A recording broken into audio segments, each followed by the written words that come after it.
welcome to this exclusive LinkedIn interview in the run-up to the International Airport Summit 2025, made possible by our headline sponsors, NATS and Plus Impact. Today, I'm delighted to be joined by Aletta von Massenbach, Chief Executive Officer of Berlin-Brandenburg Airport, and also the headline keynote speaker who will open the summit this year.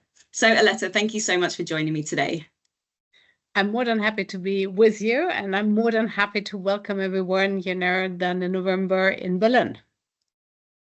Fantastic. So in this conversation, we'll explore the airport's evolution since its opening and how it's tackling today's challenges around operational excellence, passenger experience, and digital innovation, plus her personal recommendations on what not to miss whilst you're in Berlin. So let's get started.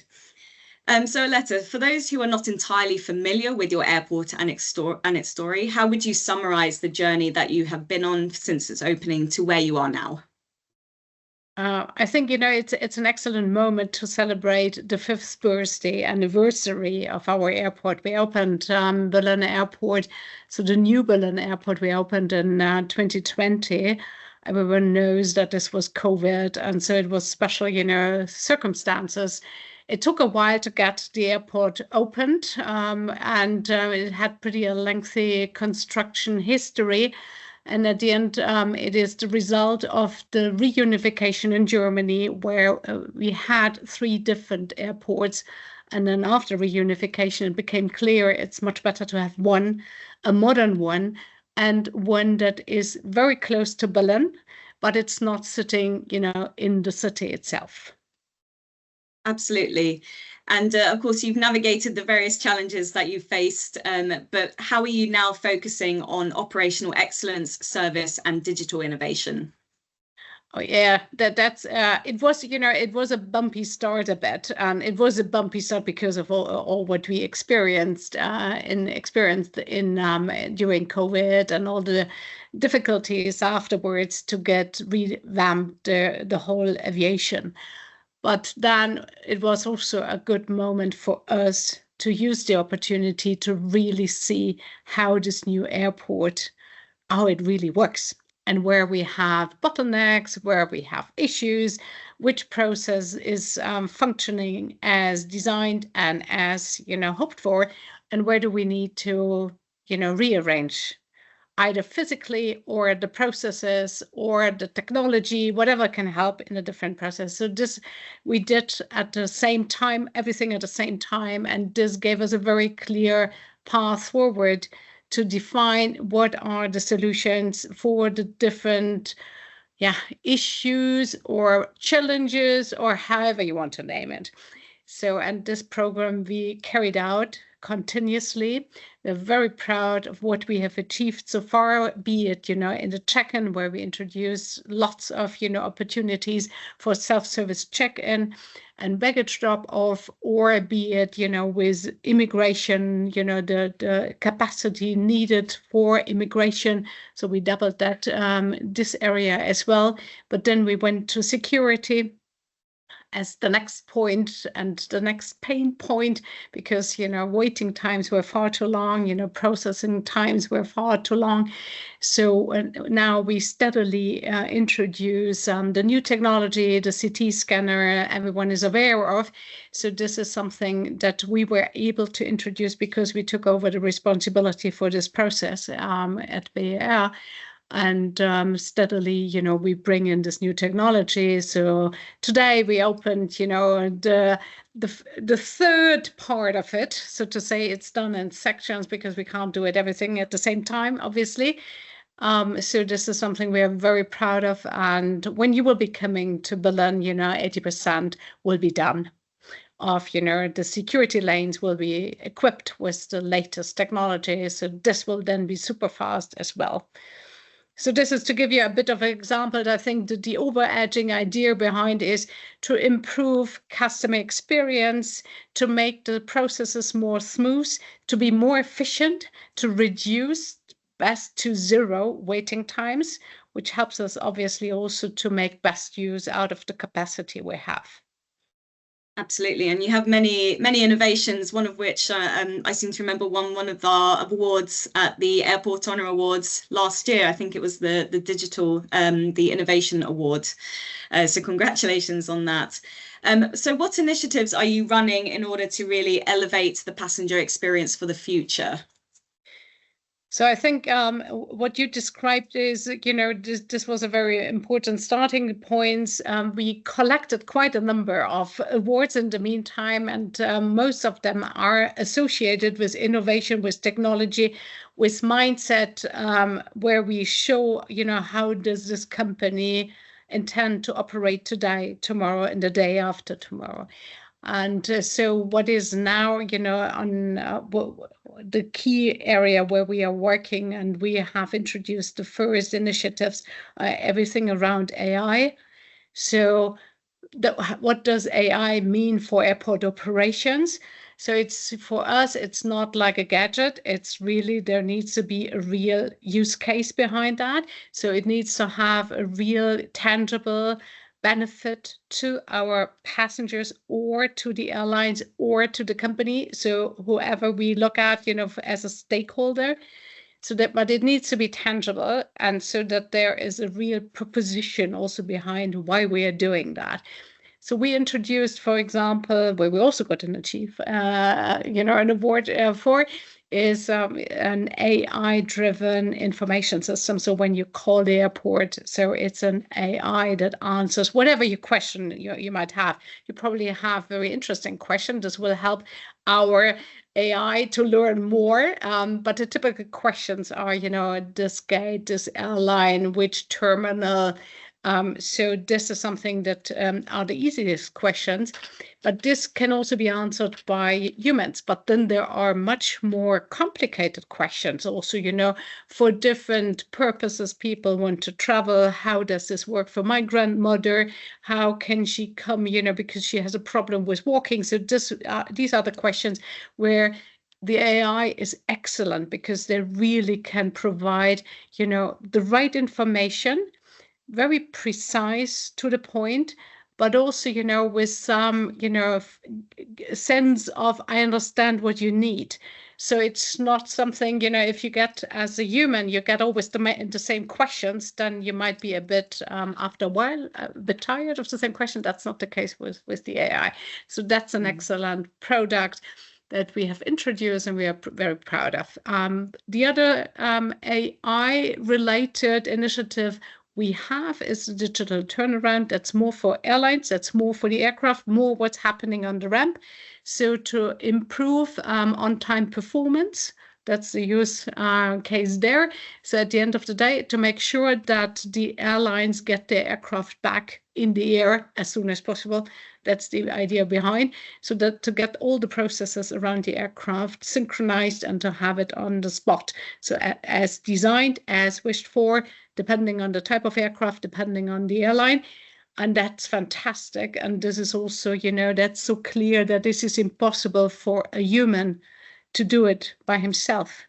So we need that support from technology, and it's just amazing what can be achieved with that. So in the future then, for your long-term development, what are the strategic developments that we should keep an eye out for from Berlin Airport? I mean, there are two things, or let's say two different ways to look at it. So one thing is for the airport, the other thing is what you do as an airport company.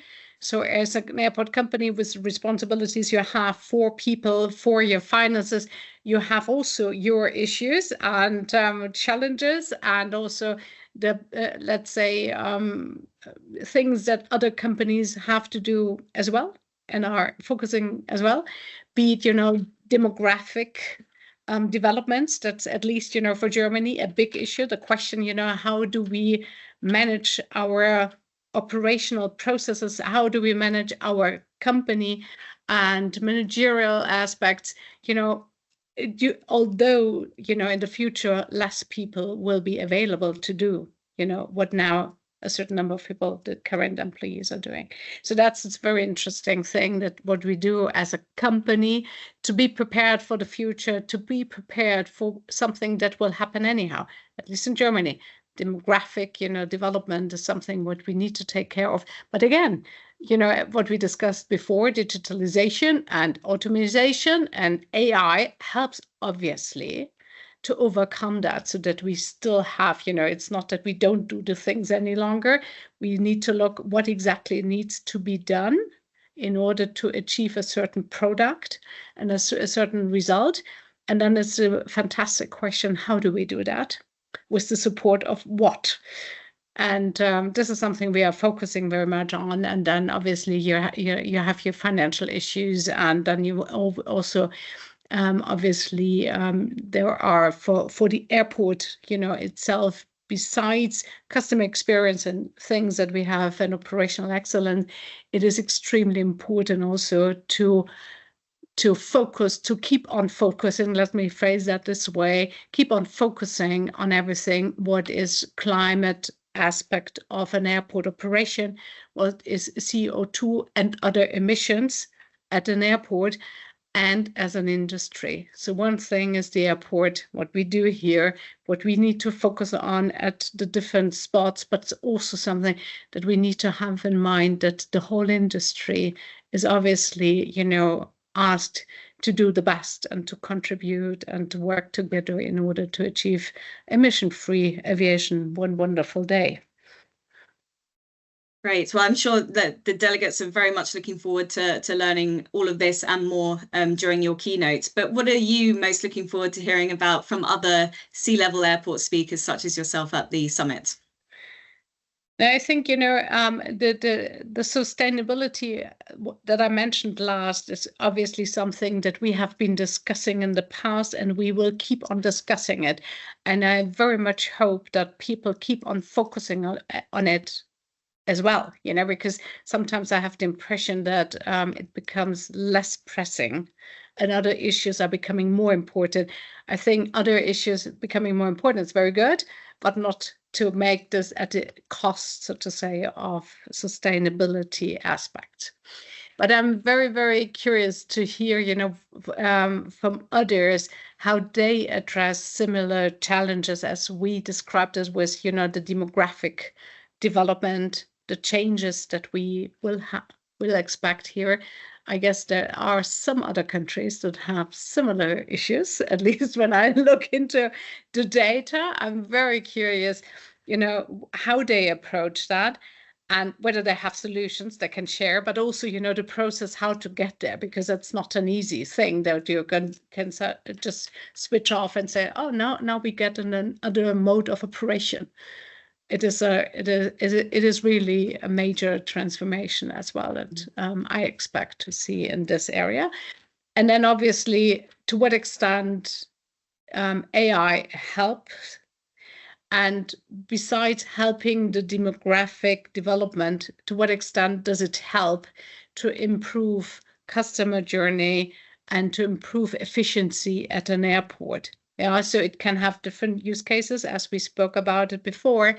But one thing is, how to help demographic developments, how to help efficiency, how to help customer experience. So, what other, ideas what ideas do others have? So we really love to get engaged with other airport colleagues, aviation colleagues, to see how they approach similar challenges. And how we can exchange experience, views, and how to improve the overall experience for travelers to travel from A to B. Absolutely, and that's why forums such as this summit are so important. But all of those topics are going to be explored in more detail, of course.